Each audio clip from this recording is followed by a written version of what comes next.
की क्लास में हम बात करने वाले हैं यूनिट 4 पीसी पैकेज में MS Excel worksheet basic and features के बारे में और concept of worksheet and workbook के बारे में। तो सबसे पहले मैं आपको बता दूं कि एक्सेल में वर्कशीट होती क्या।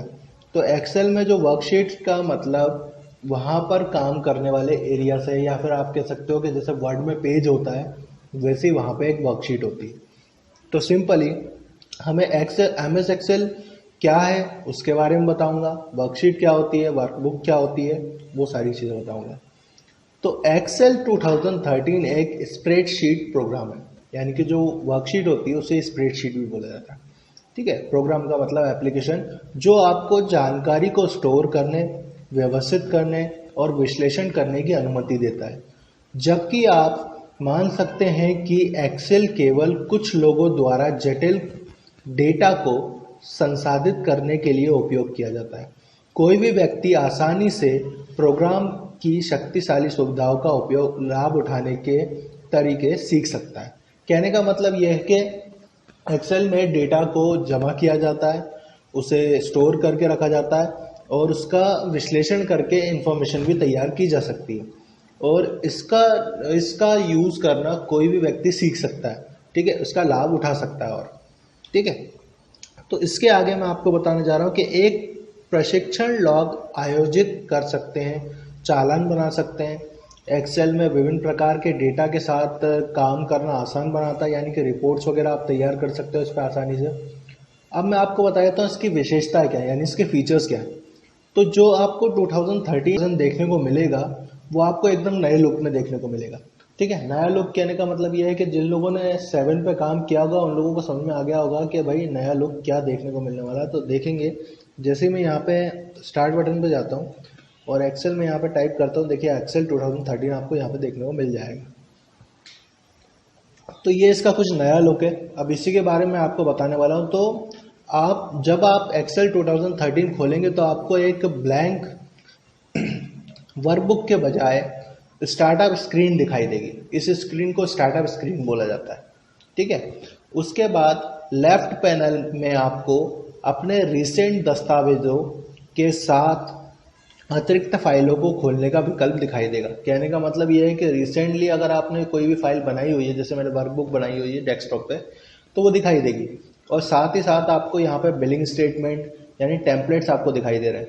ठीक है, तो इनको भी आप खोलकर काम कर सकते हो।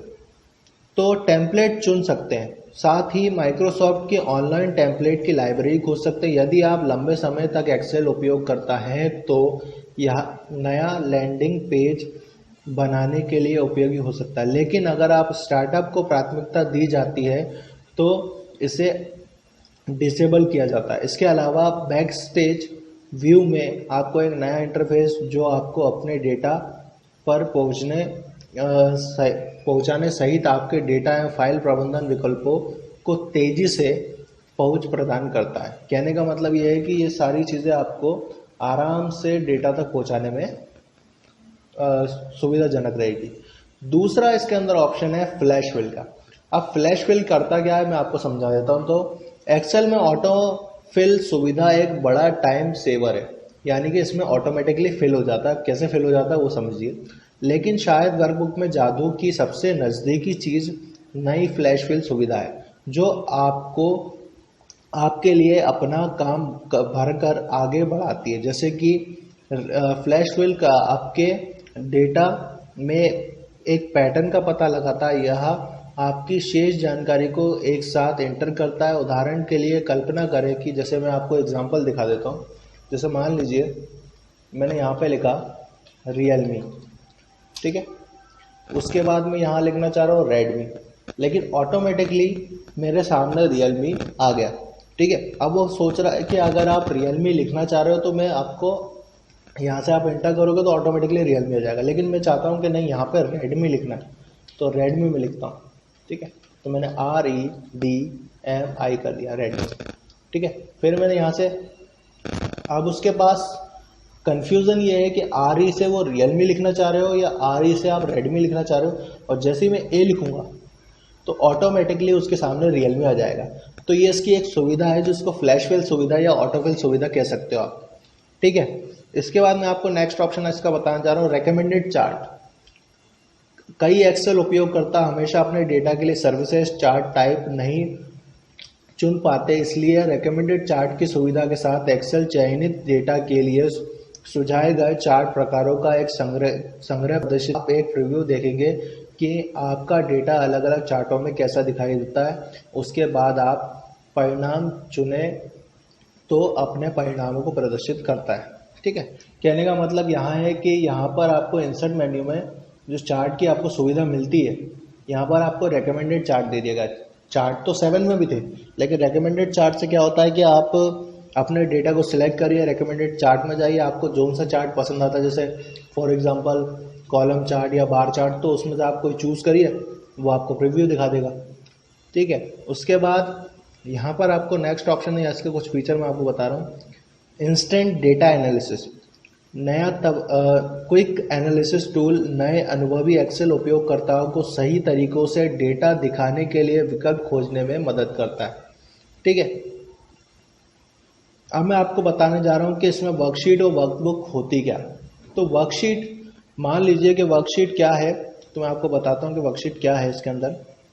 तो सबसे पहले मैं आपको बताता हूँ कि वर्कबुक क्या होती है। एक्सेल फाइल जिसे अक्सर वर्कबुक के नाम से जाना जाता है, यानी कि जो आपको ये बुक दिख रही है ये एक फाइल है, इसको वर्कबुक बोला जाता है, ठीक है। इसमें एक या अधिक स्प्रेडशीट या वर्कशीट शामिल हो सकती है। कहने का मतलब ये है कि जिसमें मैं अभी काम कर रहा हूँ वो एक ही है, ठीक है। आप चाहो तो एक से ज़्यादा भी ले सकते हो, ये 2 हो गए, तो इनको बोला जाता है स्प्रेडशीट या वर्कशीट, ठीक है। और वर्कशीट में प्रत्येक बॉक्स को सेल बोला जाता है। सेल, ये जो बॉक्स आप जिसके अंदर डेटा फिल कर रहे हो उसे सेल बोला जाता है, ठीक है। जो कॉलम, ये कॉलम्स होते हैं, ठीक है। ये इस तरह की जो लाइंस होती है इनको कॉलम बोला जाता है, ठीक है। तो इन तरह की लाइन से जो कॉलम बोला जाता है इनको कॉलम और रोज, ये जो रो दिखाई दे रही है आपको, इसको रो बोला जाता है। कॉलम और रोज से मिलकर जो सेल बनते हैं, ठीक है, उन्हें सेल, यानी जो बॉक्स बनते हैं उन्हें सेल बोला जाता है। अब वर्कशीट में आप जो कॉलम देखोगे वो A to Z जाते हैं, ठीक है, और जो रोज होती है वो 1 to 9 होती हैं, ठीक है। MS Excel 2013 में 1,48,576 कॉलम है, 1,48,576 कॉलम है, जबकि रोज है 1,48,576 रॉस हैं, जबकि 16,384 कॉलम है, ठीक है। 16,384 कॉलम है। अगर आपको लग रहा है कि नहीं ऐसा नहीं है तो आप चेक भी कर सकते हो खुद से। कंट्रोल के साथ आपको जो एरो की दिख रही है तो आपको यहाँ पे डाउन एरो की दबानी, कंट्रोल के साथ डाउन एरो की, ये देखिए 1,48,576,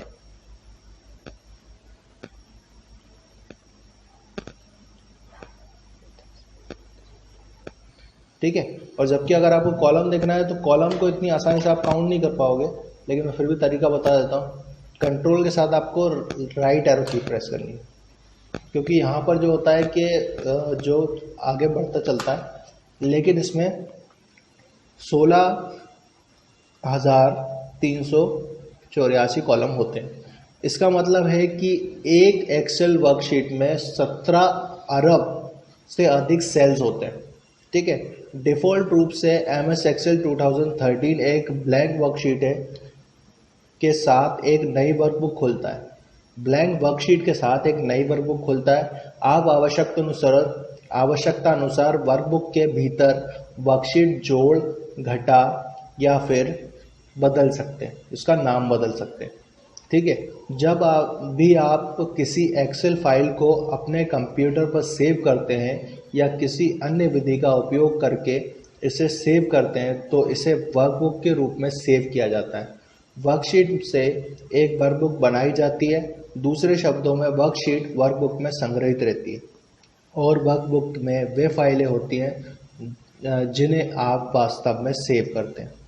तो क्लियरली आपको मैं समझा दे रहा हूँ कि क्या है। वर्कबुक फाइल को बोला जाता है और जिसके अंदर फाइलें रखी जाती हैं वो होती है वर्कशीट, ठीक है। तो नेक्स्ट क्लास में मैं आपको उसके आगे बताने वाला हूँ कि इसमें हम कैसे काम करेंगे। ठीक है,